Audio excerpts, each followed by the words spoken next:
اما بعد فاعوذ باللہ من الشیطان الرجیم بسم اللہ الرحمن الرحیم لا اکراہ فی الدین قد تبین الرشد من الغی فمن یکفر بالطاغوت ویؤمن باللہ فقد استمسک بالعروۃ الوثقی لا انفصام لها واللہ سمیع علیم صدق اللہ العظیم اللہم صل علی محمد وعلی آل محمد کما صلیت علی ابراہیم وعلی آل ابراہیم انک حمید مجید اللہم بارک علی محمد وعلی آل محمد کما بارکت علی ابراہیم وعلی آل ابراہیم انک حمید مجید۔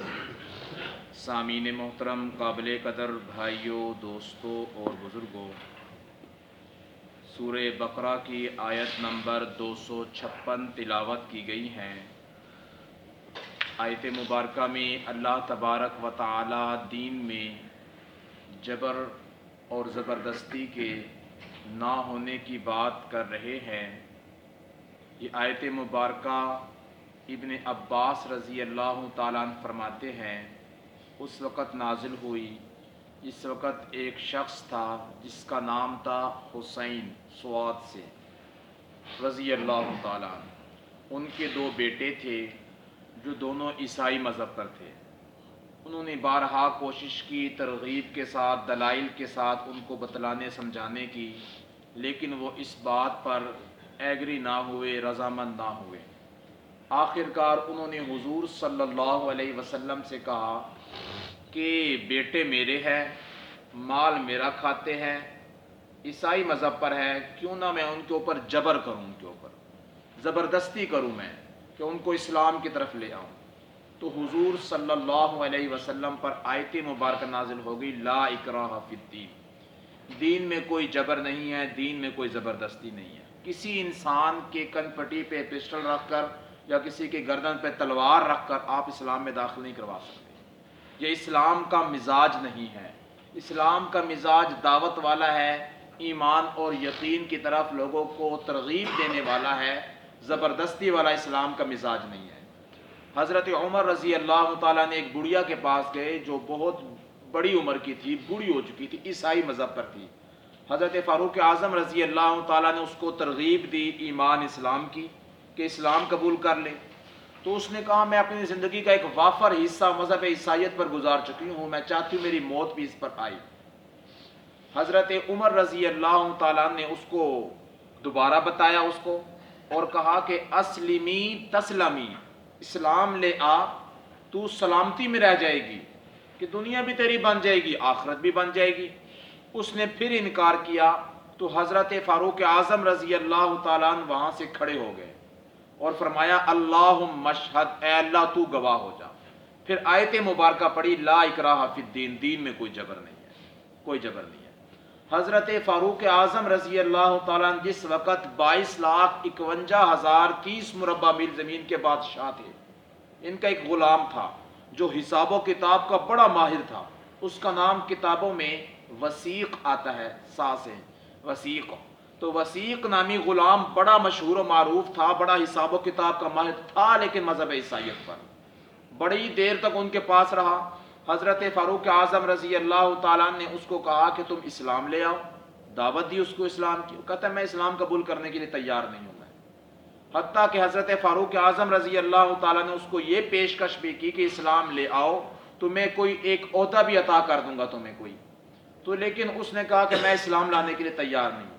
تو حضرت فاروق اعظم رضی اللہ تعالیٰ نے اپنے وثیق نامی غلام کو آزاد کر دیا اور کہا کہ دین میں کوئی جبر نہیں ہے، میں نے تمہیں ترغیب اور تبلیغ کی ہے، اگر تمہارا دل ایمان کے لیے تسلیم کرتا ہے تو اسلام لے آؤ، ورنہ تم جانو اور تمہارا معاملہ جانو۔ تو لا اکراہ فی الدین، دین میں کوئی جبر نہیں ہے۔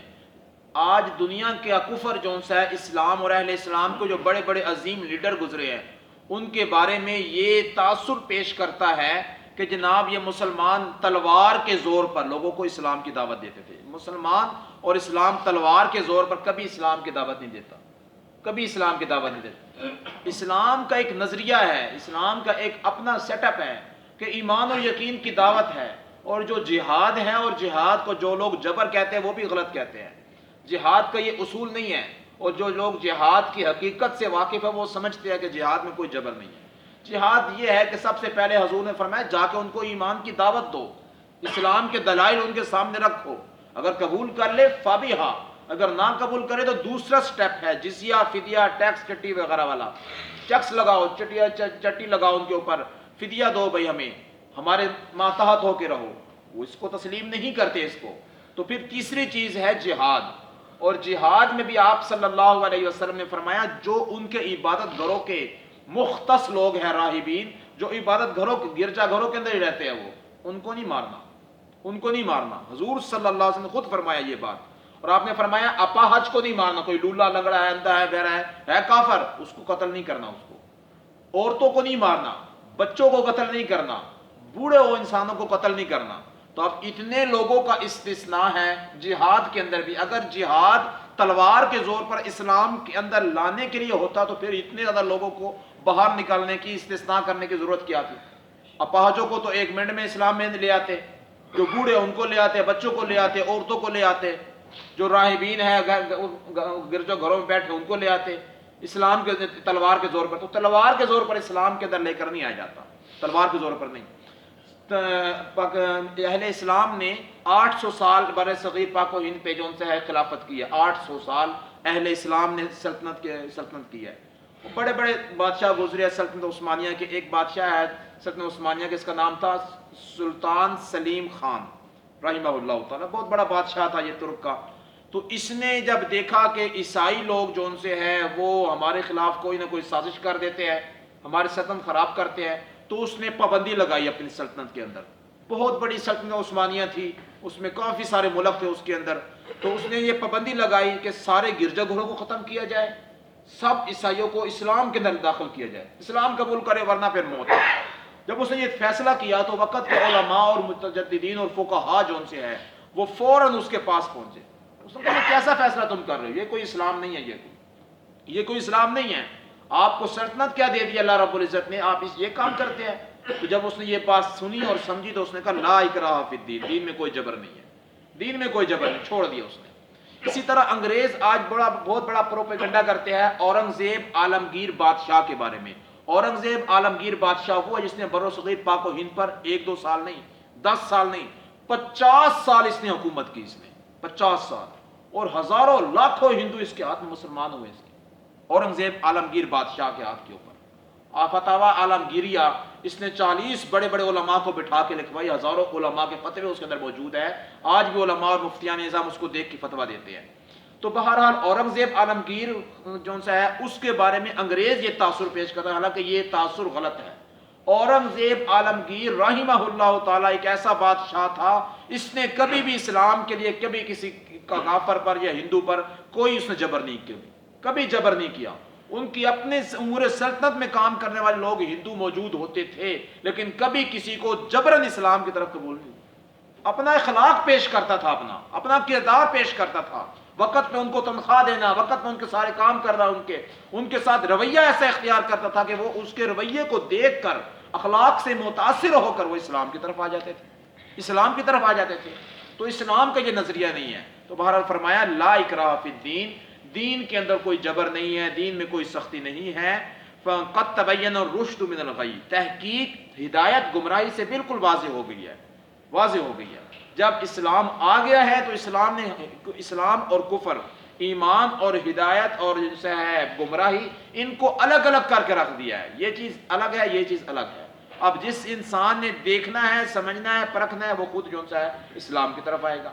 اور شریعت نے یہ بھی کہا ہے کہ ایک انسان کافر ہے، وہ آپ کے ملک کے اندر جزیہ اور فدیہ دے کے رہ رہا ہے، جسے ذمی کہتے ہیں شریعت کی اصطلاح میں، ذمی انسان ہے، مستأمن ہے، ویزا لے کے رہ رہا ہے، اس کو تم نقصان نہ پہنچاؤ، اس کو نقصان نہ پہنچاؤ، اس کو تم دھوکہ مت دو، کوئی چیز دھوکہ نہ دو، اس کو نقصان نہ پہنچاؤ، اس کو وہ اسلام میں نہیں آتا، اس کی اپنی مرضی ہے، اس کی وہ اپنے مذہب پر ہے، تم اپنے مذہب پر رہو، تم اپنے مذہب پر قائم اور دائم رہو، صحیح طریقے سے عمل پیرا ہوتے رہو، اللہ تمہارے صحیح طریقے سے اسلام اور ایمان کے اوپر قائم رہنے کی وجہ سے ان کو اسلام کی دولت سے نواز دے گی اللہ رب العزت۔ یہی وجہ ہے کہ حضور صلی اللہ علیہ وسلم کے دور کے اندر جب بڑے بڑے کافر پکڑے جاتے تھے تو مسجد نبوی میں ستون بنے ہوئے تھے، ان ستونوں کے ساتھ ان کو باندھ دیا جاتا تھا۔ ان کو جب ستون کے ساتھ بندے رہتے تھے، کہتے ہیں کہ ایک دن، دو دن یا تین دن بڑے سے بڑا کافر اور صحابہ رضوان کے معاملات کو دیکھتا کہ مسجد میں بندہ ہوا ہے، کوئی رات کو 2 بجے اٹھ کے آ رہا ہے اللہ سے مانگ رہا ہے، کوئی نمک مانگ رہا ہے، کوئی تسمہ مانگ رہا ہے اللہ کے سامنے، کوئی رو رہا ہے، کوئی گڑ گڑا رہا ہے، ہر کوئی اپنی اپنی کیفیت میں ہے، نمازیں ان کی ایسی ہے۔ جب وہ دیکھتا مسلمانوں کے حالات کو تو وہ فوراً اسلام قبول کر لیتا، ایمان لے آتا وہ۔ تو یہ چیز ہے اسلام کے اندر۔ تو اس لیے فرمایا کہ ہدایت اور گمراہی تو واضح، فَمَن يَكْفُرْ بِالطَّاغُوتِ، جو طاغوت کا انکار کر دے، وَيُؤْمِن بِاللَّهِ، اور اللہ کی ذات کے اوپر ایمان لے آئے، پس تحقیق فقد استمسک بالعروۃ الوثقی، اس کا ہاتھ ایک مضبوط کڑے پر پڑ چکا ہے جو کبھی ٹوٹنے والا نہیں ہے، کوئی ٹوٹنے والا نہیں ہے۔ وہ کون شخص؟ جو فَمَن يَكْفُرْ بِالطَّاغُوتِ، طاغوت کا جو ہے انکار کر دے۔ پورے قرآن مجید میں لفظ طاغوت 8 دفعہ آیا ہے، لفظ طاغوت 8 دفعہ آیا ہے، اور طاغوت طغا سے ہے، طغا طغو، اس کا مطلب ہے سرکشی کرنا، سرکشی کرنا۔ یہاں پر طاغوت سے مراد کیا ہے؟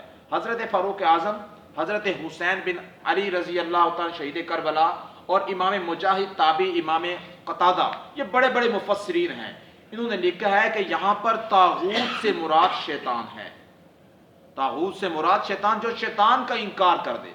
لیکن امام مالک رحمہ اللہ تعالیٰ نے اس سے بھی بڑی پیاری بات لکھی ہے۔ امام مالک رحمۃ اللہ علیہ فرماتے ہیں کہ اللہ کو چھوڑ کر جس کی بھی پرستش کی جاتی ہے وہ سب طاغوت ہے، وہ چاہے وہ بت ہے، چاہے وہ کوئی نبی ہے، رسول ہے، پیغمبر، کسی بھی لوگ عبادت کرتے ہیں، کسی ولی کی، کسی قبر کی، کسی چیز کی بھی، اللہ کو چھوڑ کر جس کی پرستش کی جاتی ہے وہ ساری کی ساری چیزیں طاغوت کا شامل ہے۔ امام جعفر صادق رحمہ اللہ تعالیٰ اس طاغوت کے بارے میں فرماتے ہیں کہ جو چیز انسان کو حق تعالیٰ، اللہ تعالیٰ کی ذات سے غیر کی طرف مشغول کر دے، چاہے وہ انسان ہو، چاہے وہ شیطان ہو، چاہے انسان کا مال ہو، انسان کا کاروبار ہو، انسان کی دنیاوی جو ان سے ہے اس کا عہدہ ہو، اس کا جو بھی چیز ہے، اس کی جو چیز حق سے اس کو غیر کی طرف مشغول کر رہی ہے، اس کو چاہے اس کی اپنی بیوی ہے، اپنی اولاد ہے اپنی، میں یہ سب لوگ طاغوت میں شامل ہیں۔ جو بھی اس کو حق سے موڑ رہے ہیں، اللہ کی ذات سے دوسری طرف موڑ رہے ہیں،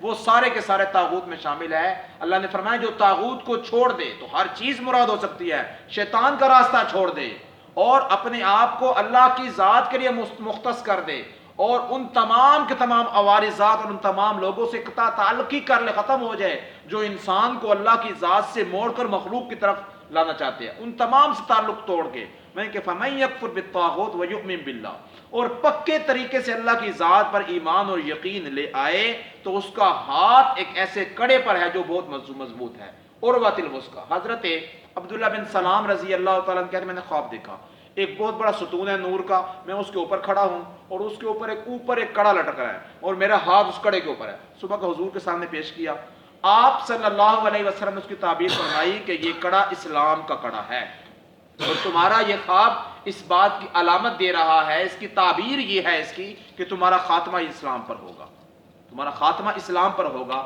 عبداللہ بن سلام بہت بڑے یہودیوں کے عالم تھے، بعد میں اللہ نے اسلام کی توفیق عطا فرمائی تھی، تو ان کا خاتمہ ایمان اور اسلام پر ہی ہوا تھا۔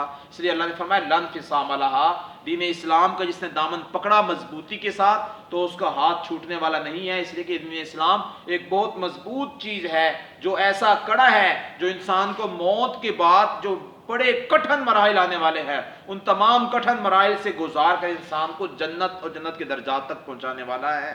اللہ فرمایا واللہ سمیع علیم، اور جان لو کہ اللہ کی ذات سننے والی اور جاننے والی ذات ہے۔ اللہ تبارک و تعالی مجھے اور آپ کو سمجھنے کی، صحیح طریقے سے عمل کرنے کی توفیق عطا فرمائے۔ وآخر دعوانا الحمدللہ رب العالمین۔